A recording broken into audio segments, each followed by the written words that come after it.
बाई तुझा आशीर्वाद या नव्या मालिकेच्या आजच्या दुसऱ्या जबरदस्त भागामध्ये आपण बघूयात की राजा हा देवीसमोर उभं राहून अवनीसारखीच कोणीतरी आयुष्यात पाठव अशी प्रार्थना करत असतो आणि त्याची प्रार्थना फळालाही येते. कारण देवी आईने तिथेच कौल दिलेला असतो. जेव्हा अवनी नेमकी त्याच्या बाजूला उभं राहून देवीच्या पाया पडत असते तेव्हा आता अवनी चक्क आपल्या बाजूला थांबली आहे हे पाहून राजा तर आणखीन खुश होतो.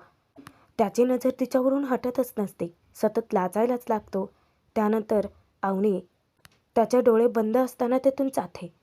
जेव्हा राजा डोळे उघडतो तिचा पाठलाग करतो. एकटाच गालात हसत असतो. त्यालाच कळत नसते त्याला काय होतंय ते. अवनीचा पाठलाग करतो तर अवनी मंदिरामध्ये पेढे वाटत असते. कारण तिला गोल्ड मेडल मिळालं ना, म्हणून देवीचा आशीर्वाद घेऊन जेव्हा ती भक्तांना पेढे वाटत असते तर राजाही आता मध्ये शिरतो. मुद्दाम अवनीच्या पुढे हात करतो. अवनी त्याच्याही हातावरती पेढा टेकते. आता राजाला काहीतरी बोलायचं असतं पण मध्येच नेमकी फोनची रिंगटोन वाजते. तो वैतागतो. हा फोन पण ना मध्येच वाजतोय. त्याला राग येतो. तर फोन असतो नानाचा. नाना राजाला ओरडतो की आधी पहिले ती माझी गाडी आणून दे आणि मग कर तुला काय करायचं आहे ते.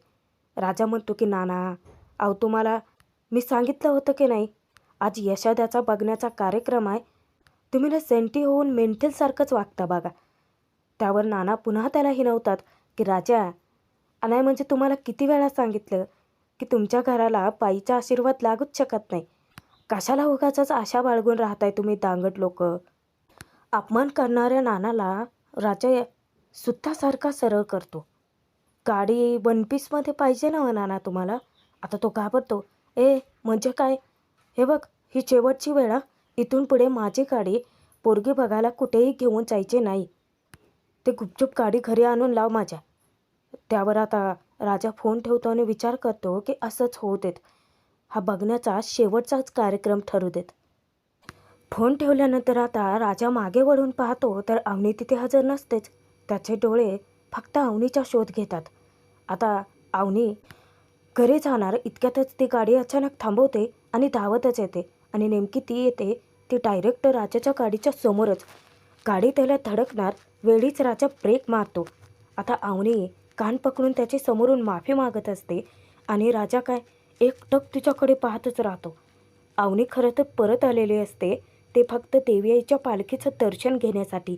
इतक्यातच पालखी तिथे हजर होते आणि नेमकी पालखी राजाच्या गाडीच्या समोरून अवनीच्या समोरून जाते. तिकडून राजा आणि इकडून अवनी हात जोडून देवी आईचे आशीर्वाद घेतात. अवनी खरं तर त्या फुलवारीचे पैसे द्यायला जाते तेव्हा राजा गाडीतून उतरतो आणि तिच्याकडेच पाहत असतो. त्यानंतर अवनी पैसे देते आणि गुपचूप आपल्या गाडीत बसून घरी निघून जाते. तेव्हा राजा इतका खुश असतो. देवी आईकडे तो प्रार्थना करतो की देवी आई हिच्यासारखीच कशाला, हीच येऊ देत आयुष्यात. इकडे धन्या यशोदाला तयार करत असतो. त्याच्या डोक्यातले सगळे काही पांढरे केस उपसून काढत असतो. आता यशोदा चिडतो, अरे एखाद दुसरा राहिला पांढरा तर काय फरक पडतोय. त्यावर धन्या म्हणतो की भाया, अरे बस काय, चांगली छाप पडली पाहिजे ना. आणि तो त्याचा हातात घेत सांगतो की यशोदा आता फुल अँड फायनल होकार पाहिजे आपल्याला. इतक्यातच धन्याला राजाचा फोन येतो. धन्या सांगतो की सगळं काही रेडी आहे, भावा निघालास का तू. त्यावर राजा म्हणतो की बस काय भावा, अरे सिग्नल पडलाय, कधी बी टच होऊ शकतो मी घरी, सगळी तयारी झाली आहे का. त्यावर धन्या सांगतो की हो, केस कलर पण केले आणि मस्त फेशियल पण केलं आहे. तो राजाला आता मिठाईचे आठवण करून देतो. राजा उलट त्यालाच सांगतो की आणायला. त्यावर तो लगेचच पैसे मागतो. आता राजाकडे सुद्धा पैसे नसतात म्हणून तो धन्याला सांगतो की तू एक काम कर, पाण्याच्या खिशातून ना पैसे काढतो. त्यावर तो घाबरत सांगतो की हाणेल तुम्हाला. राजा सांगतो की अरे भाऊ इथं भावासाठी जीव देतोय आणि तू पैसे देणार नाही होय. धन्या पुन्हा घाबरतो, सांगतो की नाही मारल तो मला. राजा त्याला सांगतो की अरे काम कर, तू पैसे घे, टेम्पररी बेसिसवरती घे, आल्यानंतर मी देऊन टाकतो ना त्याचं. यशोदा धन्याला विचारतो की काय म्हणला तो. त्यावर तो काहीच बोलत नाही. चावून गुपचूप आता पाण्याच्या खिशातून तो पैसे काढणार. नेमकं पाण्यात त्याला रंगे हात पकडतो. तुला किती वेळा सांगितलंय मी की माझ्या खिशाला हात लावायचा नाही. काय तो टुलकिटचा पान आहे का हात घालायला? कशासाठी हवे होते तुला पैसे? कुणाच्या सांगण्यावरून खिशात हात घातला तू? आता धन्याची चांगलीच घाबरगुंडी उडते त्याचा राग बघून. इकडे अण्णा चहा पित असताना आजूबाजूचे लोक जे चहा पिण्यासाठी आलेले असतात ते त्याला हिनवायला लागतात, त्याचा अपमान करतात. काय धोंडी अण्णा, नाही म्हणजे काम ना धाम, दिवसभर रिकामं बसायचं कसं सुचतं हो तुम्हाला? नाही म्हणजे जमतं तरी कसं? त्यावर तो चहावाला अपमान करतो की धोंडी अण्णाचं काय, 4-4 पोरात म्हटल्यानंतर निवांत बसूनच खाणार ना. पण अण्णा सगळ्यांकडे दुर्लक्ष करतात. समोरून आता राजाची गाडी येते आणि तो तसाच गाडी घेऊन पुढे निघून जातो. आता तो चहावाला पुन्हा अण्णांची मजा घेतो. काय अण्णा, साधं तुमचं पोरगं बी तुम्हाला विचारा ना. त्यावर राजा पटकन गाडी मागे फिरवतो आणि अण्णांच्या समोर आणून उभा करतो. गाडीतून उतरतो, चहावाल्याकडून चहा मागून घेतो. अण्णाला तो विचारतो की इथला चहा घरच्यापेक्षा लई गोड लागतोय का? आज यशादाचा बघण्याचा कार्यक्रम आहे, माहीत नाही आहे का तुम्हाला? आता त्यात त्याचा चुलताही तिथंच हजर असतो. आता तो यांना खरी खोटी सुनवायला लागतो. बोलायची रीत ना भात, कशाला देईल रे कोणी पोरगी तुमच्या घरात? शेजारच्याला तो मुद्दाम विचारतो की काय राव, तुमची देता का पोरगी? तेव्हा तो सांगतो की नाही रे बाबा, यांच्या घरात. त्यावर आता राजाच्या डोक्यातच तिडीक जाते. मग काय, राजा बरोबर काकाची मस्ती उतरवतो. एवढंच तुला वाटतंय तर तू चल आमच्यासोबत, सांग त्या लोकांना. आता तो तोंड वर करून विचारतो की माझा काय संबंध? राजा सांगतो की काकाच ना आमचा, मग चल सोबत. सांग तिकडच्या लोकांना की यशदा चांगला आहे, निर्व्यसनी आहे, काम करतो. त्यावर तो म्हणतो की वा, नाही म्हणजे गाववाल्याने तुमचं दाणापाणी बंद केलं आहे तसं आमचं बी करू देत म्हणजे झालं. मी काय म्हणतो राजा, तुझ्या बापाला सांग, समजाव तेवढं. सख्या बहीण भावंडाचे तळतळाट चांगले नसतात म्हणावं. एक काम करा, ते घर आहे ना तेवढं आमच्या नावावर करा आणि तुम्ही जा दुबई बिबईला कुठंतरी. पण राजा, एक गोष्ट मात्र खरी आहे की आत्ता तुमच्या घराला बाईचे पाय आणि तिचा आशीर्वाद कधीच लागत नसतो या. मुद्दामच हात यांची दुखरी नसता आपण सतत त्यांना त्रास देत राहतो. अण्णा नेहमीप्रमाणे भावाच्या बोलण्याकडे दुर्लक्ष करतात आणि त्या वडापाववाल्याला वडापाव मागतात. राजा इतका वैतागतो की अहो अण्णा, इकडे काका डोक्याचे गणगण करतोय आणि तुम्हाला वडापाव खायचं सुचतंय. त्यावर ते मस्त वडापाववरती ताव मारतात. आता राजाला कळून चुकतं यांच्याशी बोलण्यातच काही अर्थ नाही आहे. त्यावर आता काकानं मूग गिळून गप्प बसावं की, पण तो मुद्दामच यांच्या दुखऱ्या नसेवर पाय देतो. अरे बायकोचा खून करून जेलात जाऊन आलेला माणूस आहे तो, तुझ्या बोलण्याला कशाला बोलतोय? त्यावर आता बापाचा अपमान राजाला सहन होत नाही. तळपायाच्या मस्तकात जाते, जाऊन डायरेक्ट काकाचा गळा चावळतो. त्यावर काका आताही गप्प बसायचं तर वर तोंड करून राजालाच भडकावतो. ए, तू काय आता मारतो बिरतो काय मला? का बापासारखं जेलात जायचं आहे तुला?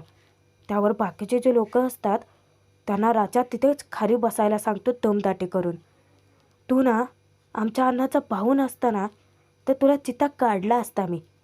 आमचा आहे ना म्हणून सारखा सारखा सुटतोयस, आता सोडतोय तुला. परत जर अण्णांना खुनी बिनी म्हणला ना इथंच मुडदा पाडतो तुझा. चल निघ. आता तो काका घाबरतो आणि बुडाला पाय लावून पळतो तिथनं. काका गाडीच्या आडून आता ते सगळं पाहत असतो. इकडं राजा स्वतःच्या चहाचे पैसे देऊन जाणार. अण्णा त्यांना म्हणतो की अरे माझ्या पण चहाने वडापावचे पैसे पण दे की, का आता माझी बी कॉलर धरणार आहे? त्यावर राजाच्या काळजात इतकं खोलवर ते दुःख लपलेलं असतं. तो म्हणतो की बाप आहे तो तुम्ही माझे, नाही म्हणजे लहानाचं मोठं केलं, आमच्यासाठी इतकं सगळं केलं, तुम्हाला तर देवारात बसून पूजलं पाहिजे. त्यापेक्षा नैवेद्य पण दाखवतो की तुम्हाला. थांबा, मिठाईनं तोंडच गोड करतो आणि लाडू घेऊन तो जबरदस्ती अण्णाच्या तोंडातच कोंबतो. त्याचं लक्ष त्याच्या काकाकडे जातं. तो म्हणतो की तू काय बघतोस रे, तुला पण खायचा काय, एक खाऊ घालतो.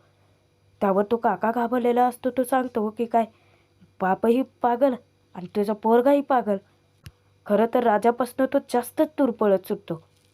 राजा शेवटी चिडून गाडीत बसतो आणि अण्णांना फटकारतो सुद्धा की तुम्ही येऊच नका, आमच्यासाठी ना कधीच येऊ नका.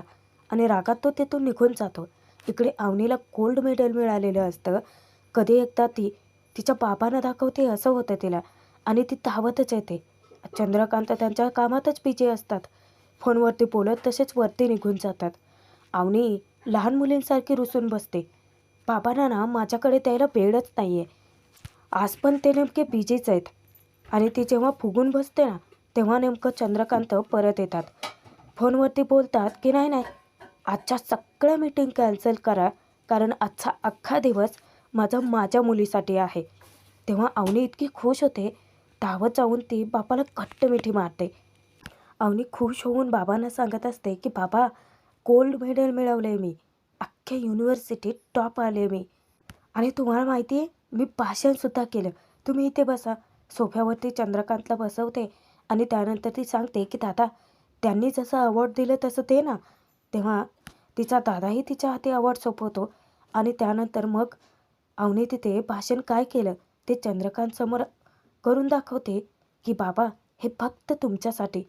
खरं तर तुम्ही माझ्यावरती दाखवलेल्या विश्वासामुळेच हे सगळं शक्य झालं आहे. तेव्हा घरातले सर्वजण अवनीसाठी भरभरून टाळ्या वाजवतात. इकडे पण्या आता धन्यावरती इतका भडकलेला असतो की मिठाई घ्यायचे कशासाठी, कोणी सांगितलं तुला. तेव्हा तो घाबरत राजाचं नाव घेतो. राजा इतक्यात हजरच झालेला असतो. पण्याचे सगळे कारनामे तो पाहतो स्वतःच्या डोळ्यांनी. कशाला हवी आहे मिठाई, त्या राजाला नाही अक्कल, तुम्हाला पण नाही आहे का. अरे कशाला लागते इतकी महागातली मिठाई घेऊन ना, कुठली बी पोरगी वय म्हणत नसते. अरे धोंडीत तांगटाची पोरगा आहोत आपण, आपल्याला कुठली बी पोरगी होय म्हणणार आहे. आणि त्यात आपल्याला मिठाई घेणं परवडणार आहे का. यशया, कळतं आहे तुला. त्यावर आता तिकडून राजा ओरडतो की यशात दा म्हणायचं. राजा पण्याची चांगलीच खरडपट्टी काढतो. दादा म्हणायचं, आम्ही दोघे मोठे आहोत तुझ्यापेक्षा. धन्याला तो पुढे बोलवतो की काय रे, तू कशाला घाबरतोयस, चल इकडे. कळतंय ना, दादाच म्हणायचं. त्यावर पण्या म्हणतो की नाही, म्हणतो त्याला दादा, पण तुझं काय. राजा त्याला सांगतो की फक्त त्याला म्हण. इकडे अवनी उत्साहाने कौतुकाने चंद्रकांतला सांगत असते की बाबा, तुम्हाला माहिती आहे का, सगळे ऑडियन्सने माझ्यासाठी टाळ्या वाजवल्या आणि हे बघा, गोल्ड मेडलसुद्धा दिले मला. पण बाबा, तुम्ही असायला हवे होतात तिथे, तुम्ही का नाही येत आलात तिथे. त्यावर चंद्रकांत म्हणतो की अगं ते मला. त्यावर अवनीच म्हणून टाकते, हो, मीटिंग जास्त महत्त्वाची होती ना तुमच्यासाठी. त्यावर चंद्रकांत चिडतो, अवनी अगं प्रोजेक्टचं काय, प्रोजेक्ट येतात आणि जातातही, माझ्यासाठी फक्त तू जास्त महत्त्वाचे आहेस. अचानकच चंद्रकांतचा फोन वाजतो. अवनी त्याला घट्ट मिठी मारते आणि गोल्ड मेडल दाखवते. चंद्रकांत मस्करी करत विचारतो की काय न, म्हणजे खरंच सोन्याचं असतं का हे. त्यावर अवनी हसत म्हणते की बाबा.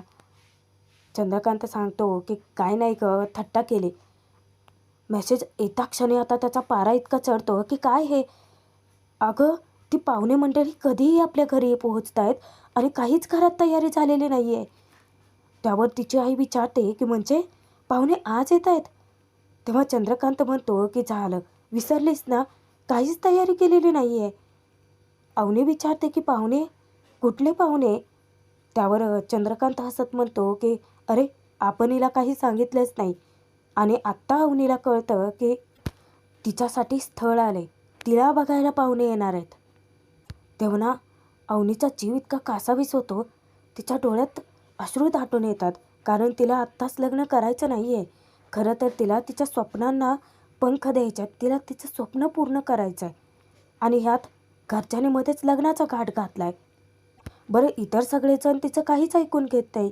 तयारी करायची आहे म्हणून तिथून निघूनही जातात.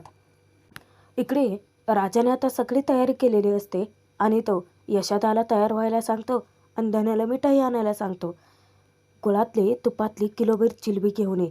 त्यावर पण्या तो आपल्या घोडे पुढे तसंच दामटवतो. अरे बस ना आता यशोदा, किती पुरे बस आता. अरे एक तर पोरगी वय म्हणू देत तुला नाही, म्हणजे आपण वेळ तर बाया घालवतोयच, सोबत पैसा बी किती घालवतोय. मला तर वाटतं की त्या सुलू आत्याचा शापच पावला आहे आपल्याला. त्यावर राजा इतका चिडतो, डायरेक्ट पण्याची कॉलरच आवळतो. बस, निगेटिव्ह बोलायचं नाही. त्या सुलुआत्याच्या शापापेक्षा ना तुमच्यासारख्या माणसांची निगेटिव्हिटी जास्त बोलते आपल्याला. आणि राजाचं बरोबर आहे. इकडे आता भावंडामध्ये वाद भेटलेला असतो. यशोदामध्ये पडतो, दोघांना बाजूला ढकलतो. पण पण्या त्याचा आहेच ये रे माझ्या मागल्या. तो तर मुद्दा म्हणतो की अच्छा मी निगेटिव्ह आणि तू बरा पॉझिटिव्ह आहे रे. आता तर मी तुला लिहूनच देतो. यावेळी पण तुम्हाला नकारच येणार. त्यावर राजा इतका चिडतो आणि डायरेक्ट पण्याचं थोबाडच फोडतो. पण्यात धाडकोन खाली कोसळतो. पण आत्ता या भावंडामध्ये इतका वाद पेटतो की दोघे एकमेकाला चावताळून उठतात. एकमेकांना इतके बेदम मारत असतात की त्यांना भानच उरलेलं नसतं. यशोदामध्ये पडतो व त्यांना थांबवण्याचा खूप प्रयत्न करतो. पण ते दोघेही भांडणाच्या भरामध्ये त्यालाच बाजूला फेकतात. इकडे अवनी हट्ट धरून बसते की बाबा पण इतकी घाई कशासाठी ना, मला अजून खूप शिकायचं आहे. त्यावर आता चंद्रकांत खरं तर पुढारलेल्या विचारांचा माणूसच नाही आहे.